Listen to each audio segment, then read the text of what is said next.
Okay. Good morning, Kelly. This is like Eran Sobia from Oromo Press. I'm calling to talk to you about your great grandfather, Charlie Stanford Lucas, an Oromo slave who ended up in North America. This is a very important breaking story for the Oromo community here in the US and in Africa. So, first of all, if you could just introduce yourself, what's your name? My name is Raquel Palmer, spelled Xerkeell, last name Palmer. Good morning, but it's very exciting. I'm from Texas. Our family is rooted in East Texas, and we always knew about Grandpa Charlie, but we never knew a lot about him until recently, when we reunited with more relatives in North America who also didn't know much either, but they knew a bit more than us. There are two stories about him actually. One story is that he was sent over on a slave ship with his father and was taken into one of the slave holding cells, and his father was taken away, and he thought that they were going to bring them back to reunite, but he never saw them again. The other story goes that they were brought here, the entire family, and he was sold away from his relatives at around 12 or 13 years old. He never saw them again. And my great-grandmother, can't remember because he's my great-grandmother's great-grandfather. Uh-huh. She met him when she was 9 years old. A year before he died, he was 122 when he died. But she remembered he was very old and sickly and he didn't speak, but she can remember the large whip marks on his back from where the slave masters beat him. He ran from several different plantations. They said he was very stubborn, which is a family trait, but Right. that he never gave up, and he would run away from each plantation if they were mean to him until he landed at the Lucas plantation, and they were nicer to him than most, so he stayed there.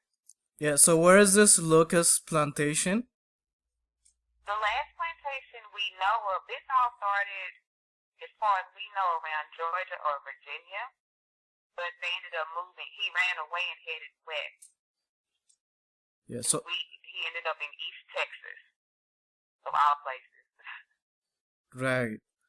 They still have land. Once he became free, he learned how to read and write, and the slave owners, they gave him a share of land, and he took care of that as a farmer with his family until he grew old.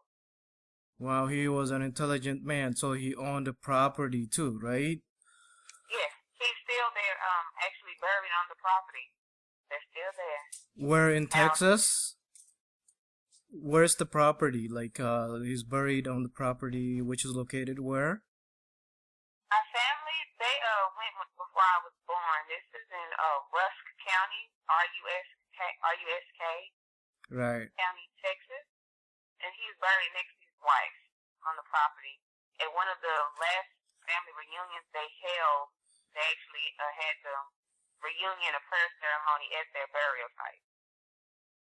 Right. Fantastic. So it would be also interesting to probably have, like, if there's any statues or the surrounding of the areas of his burial, to have some sort of pictures at some point. But we'll just keep having conversation on this great breaking story. This is a wonderful story for the Oromos and for African Americans here. We've been trying to create a connection. It's good to find someone like your great grandfather, Charlie Stanford Lucas. Do you know his name, or if he spoke? How did you identify that he descended from Oromo? It's an unusual story. We're actually told, growing up, I was 9 years old when I first became interested, and I asked my great grandmother, if she knew anything about her family history, because it's very hard as African Americans to even know anything a few generations back. But she mentioned him, and the only thing she could mention is that he said he was Ethiopian. But everyone in our family, we thought maybe he was older and he didn't understand what he was saying, because in America, they tell us specifically that Ethiopians were not slaves. I've been told that. I told a teacher when I was little that he was Ethiopian, and they actually laughed at me, and they said Ethiopians were never slaves. Yeah, Ethiopians, yeah, the group which is Amhara and Tigrayans were the ones who were actually helping in enslaving Oromos and other people from the south. And still a large number of them don't want to identify as Africans or blacks. They just think they are sort of Middle Eastern or superior to other people there, although they are also black looking. So there's a lot of issues there with that. But was there any did anybody hear him speak in Oromo or anything that like if he was a literate man who used to read and write? Did anybody have access to his journals or whatever he wrote down? At that point in time, he was quite elderly when he learned how to read and write. And at that point, he'd been a slave most of his life. So if there were any traces of language, a lot of times as slaves, if they caught you speaking whatever original language you spoke, they would beat you or kill you. So a lot of times that it kind of washed out. My great-grandmother would hear some of the elders in the family speaking different languages, like some spoke Native American and other languages, but they didn't teach it to her, so she wouldn't get in trouble. So we wouldn't know any traces of that. But one day, I stopped and said, okay, we're just going to do some picture comparison and see which set of people, who does he resemble? Because there are so many different types of people in Ethiopia. So I stopped and I looked up the different tribes and bands of people and tried to see what any close resemblances, and I also looked up an old map from around the time he was born to see if any boundary changes happened, and there were some great boundary changes. I had no idea Ethiopia was as large as it once was. Right. Which also made the story confusing, because we were all like, where did he get Ethiopia from? I don't think that's where he's actually from. But the map was much larger when he was a child, so it's incredibly likely. So we ended up looking up more of the maps and boundaries, and the people closer to, I actually found a document about a set of Oromo slaves who were on a ship, and the ship wrecked. I think some pirates tried to take the ship, or the ship wrecked, and they ended up in South Africa. But I was able to look at their different stories and figure out how they said the Arab slave traders would come in and take them or sell them. It kind of helped me trace back to the area where he more than likely would have come from, and I ended up running across the Oromo people. So now that I'm doing the picture comparisons and trying to see if he looks more like this set of people or looks more like this set of people, traits like that really are helpful, especially being African American, where so many people blended together. It makes things very hard. Absolutely. So it's actually just. He does look like or an Oromo person. Like me looking at the picture, definitely at that moment, maybe because of the circumstances in which he was captured, he probably wouldn't know if he's from Oromia. He might, because he might not have been that conscious politically to claim his identity, because the people who tormented him and probably captured him would put his life in danger. So this is an amazing, great story. And then we will continue. Do you know, your great grandmother? What's her name? So you know how from what year to what year she lived? She's actually still alive. Really? How old is Yes, she? she will be next month, I believe, 79 years old. 79 years old. She's still in Texas? Yes, Fantastic. we live in very close proximity. We actually got her permission for the store today, and she's ecstatic. She is very excited. Very Our family great. is excited. Fantastic. We are excited too. The Oromo people are gonna be excited. This story is gonna be the greatest news story of 2013. So tell us, what her like what does she mostly talk about your great grandfather? What does your great grandmother talk about your great grandfather? Any memories that she talks most about? Do you have any of that? When she was little, around the time she only met him maybe twice, 3 times at the most, and I'm being generous about that. But the time she did meet him, it really stuck. It really left a big impression on her. He was 121 years old. Right. And he was very old and sickly, so he was laying down. She was about 9 years old. And she just remembered he looked very different from our other relatives. He was very dark. He had very beautiful dark skin. Right. But he couldn't really see or really just talk because he was so old. But she remembers seeing his back. And she's an elder, but when she talks about that, her eyes just glaze over. It scared her that much. The slave masters beat him so badly. Those scars never left his back.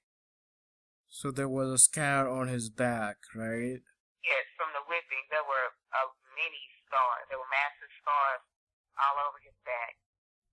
He ran away from several plantations, which back then was very rare. Right. Because they would usually kill you after running away from one. But he apparently ran from Georgia, because on the census they have his parents listed as being born in Georgia, but when it comes to American slavery, or any slavery, that's really in the air. But he ran from that close to the coast all the way until he stopped at East Texas.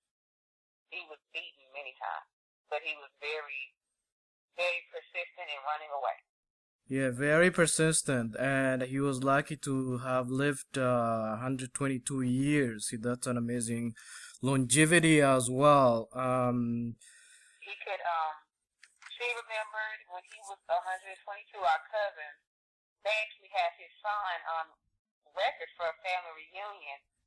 He could still jump and click his heels. Huh.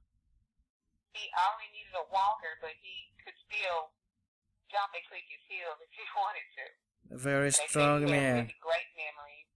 They said the people, black and not black, they really liked him a lot because they said he was he was really brilliant. They said he quickly learned how to read and write once he became emancipated. Right. And became a farmer. They said When was he emancipated? Do you know when he was emancipated? He was freed when Texas has a separate date of emancipation from the rest of America. Right. He celebrated, it's called Juneteenth. Okay. So, Texas I can't remember the exact date. Okay, don't worry about that. It's okay. We could dig that out as we go on, maybe at the next during the next interview. So do you know if so do you guys, like, in the family, do you have a name for him that is not Charlie Stanford Lucas? What do you call him? We call him Grandpa Charlie. That's all we know. But they actually, my great grandmother mentioned one relative who may know his name, because I wanted to know, is there any way we can get the original name before the slave masters gave him one? She said there may have been one relative that knew, but I've never met them. And as far as I know, I'm not even sure if they're still alive. Yeah, they're heartbreaking, but I hope they are because I'm still trying to trace back and find them. But other than that one person, we don't know. We just always know him as Grandpa Charlie. Wonderful. So how about children? Did he have any children? Like, what did he used to do and so on when he was Yes, freed? I believe he had 10 children. His wife was named Ailey. She's listed as a mulatto on the census, but she was known as a Black or Native American. They had 10 children, and they all settled the farm. Once he was emancipated, the slave owners gave him a share of land to use, and he became a sharecropper, like what was traditional at that point in time. She was a housekeeper, but he was a farmer. He taught the sons in the family how to read and write. At that point in time, it wasn't deemed necessary for women to know how to read and write. Right. But they said he was very smart. They said his son always, whenever he had a chance to read the New York Times or any newspaper, he would grab at the chance. I actually have a picture of him too. Oh, if you could send me that too, that would be great. Okay. I have a picture of both of. I have a picture of him, of his wife and his son, so I could definitely send you those too. That is He a was very smart, and people really liked him. Really liked to speak to him. Said he was a really brilliant mind, like many Ethiopians are known for being. So I'm very proud of that. right. Many Oromos who were sold into slavery ended up like being teachers or doing something very intelligent, Wow. just like as Africans, as you read the story of the South African slaves who were emancipated, they really had more intellectual capability than people who sold them into slavery at times, and uh, that's a wonderful story. So now, uh, you know, when you personally like talking about his family again, you told me that he has 10 children. Uh, do you guys know each other? How many of you are out there right now that descended from Charlie Stanford Lucas, who lived from 1820 to 1942? We're actually still tracking everyone down. Last year, me and my grandmother, we have been doing this research for some years, and we found a few people on Facebook, actually. Wow. And we all still look alike. My baby photo actually looks like Grandpa Charlie's photo I sent you. And we could never figure out who do I look like in this photo? But when we received that photo from that side of the family, we met them last year and they invited us to the reunion. My great grandmother is the last living person on her side of the family, and her first cousin is also the eldest living person from their generation. And we set up a surprise reunion at the family reunion, and they met each other, haven't seen each other in over 30 years. So it was a very big moment. Uh, But the tree is growing by the day. Absolutely. You It's keep you keep the three together and gather any information as much as possible. You are part of a very large Oromo community that lives in North America and back home in Oromia, Africa.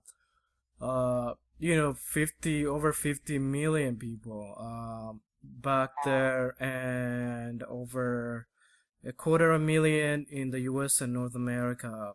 Sometimes people, it's a misnomer, but they sometimes call them Ethiopians. Oromos don't identify themselves as Ethiopians. They identify themselves as Oromo because of the story of occupation, persecution, and marginalization that has taken uh, place, probably starting from the time your great grandfather was sold into slavery, and a little earlier than that too. So I hope that this is gonna spark a historical research by historians who are qualified to do the job.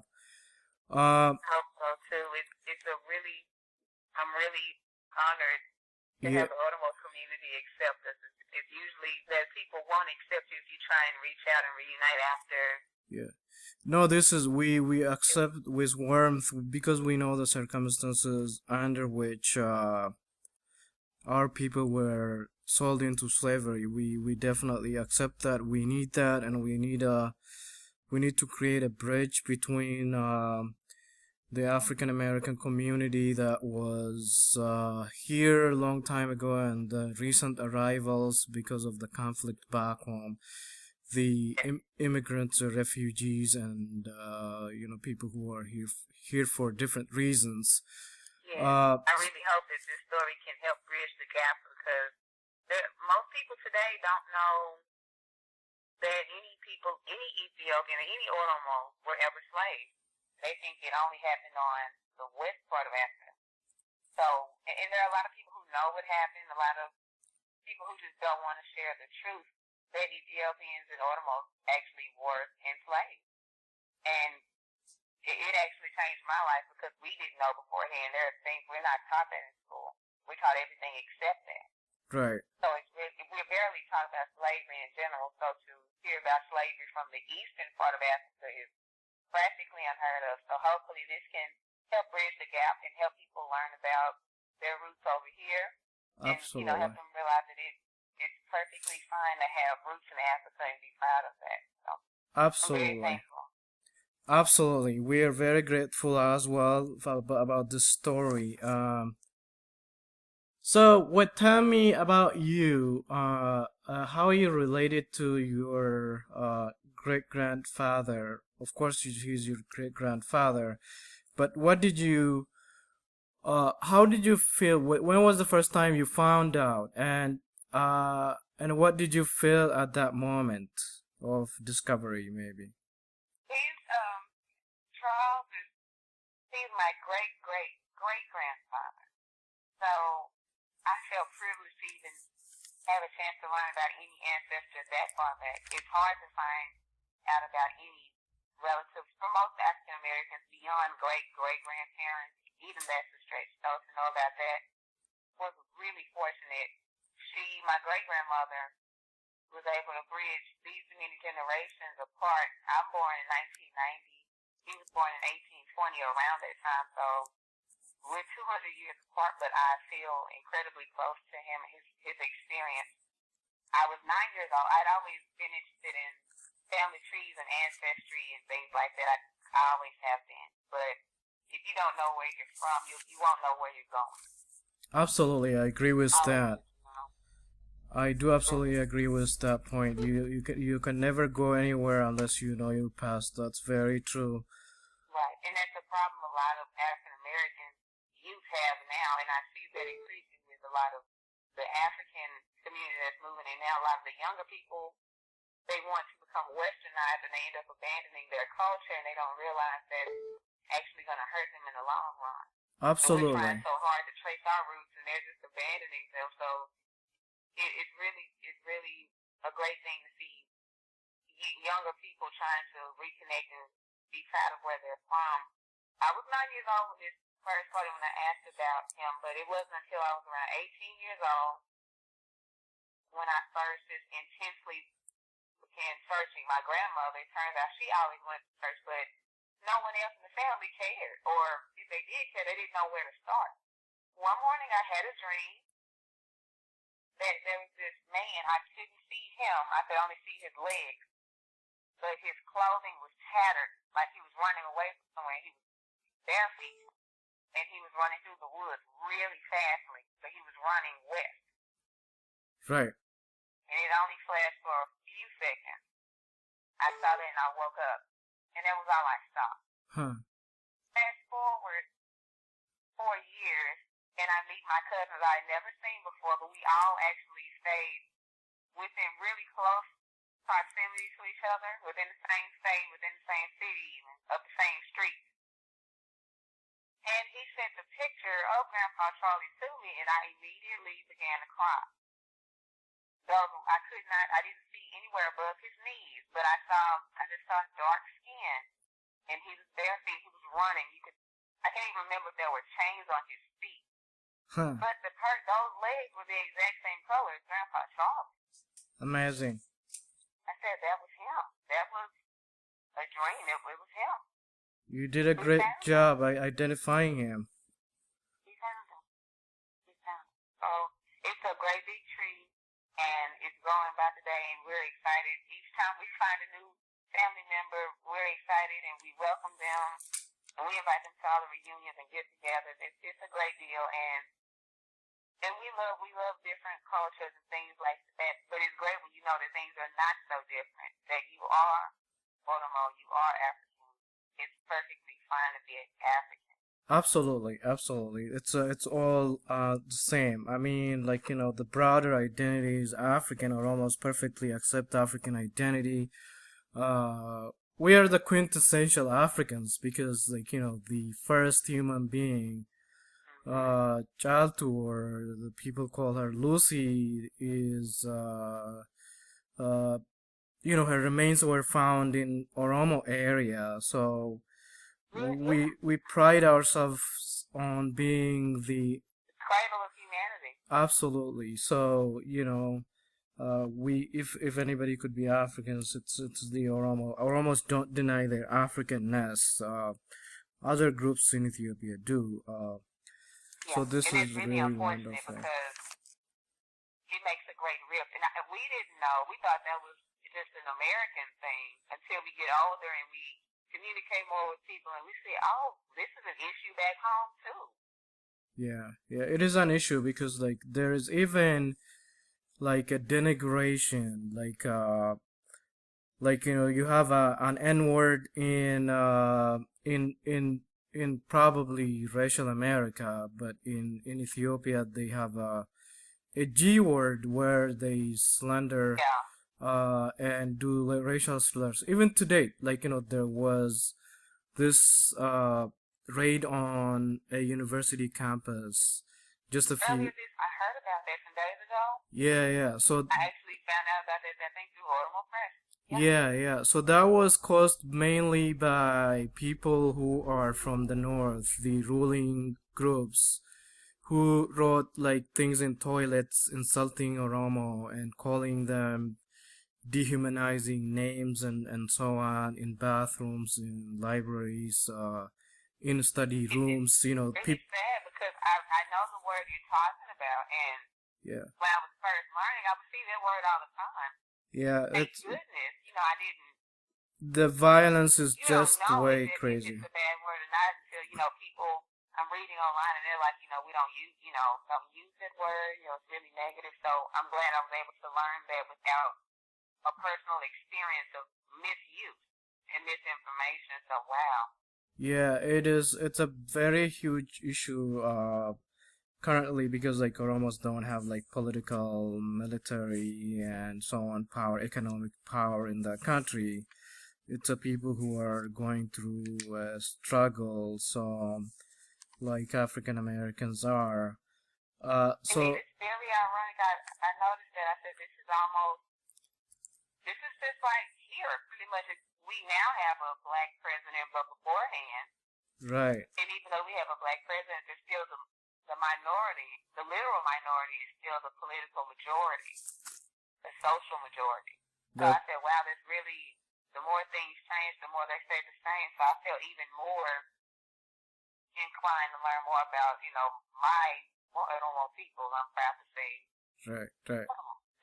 There are a lot of opportunities for you to do that and for the rest of your family to do that. It would be wonderful. Oromo communities in the US would be very happy to have you share your stories. There are a lot of organizations like in the Washington D.C. area. Oromo Community Organization is there. There is an Oromo Studies Association. It's a big organization that brings together Oromos from all over the world doing research on Oromo and Northeast Africa, a lot of other things. And there's an opportunity, like, if you wish to share your stories, these stories are not going to be like a story that's only known in your home.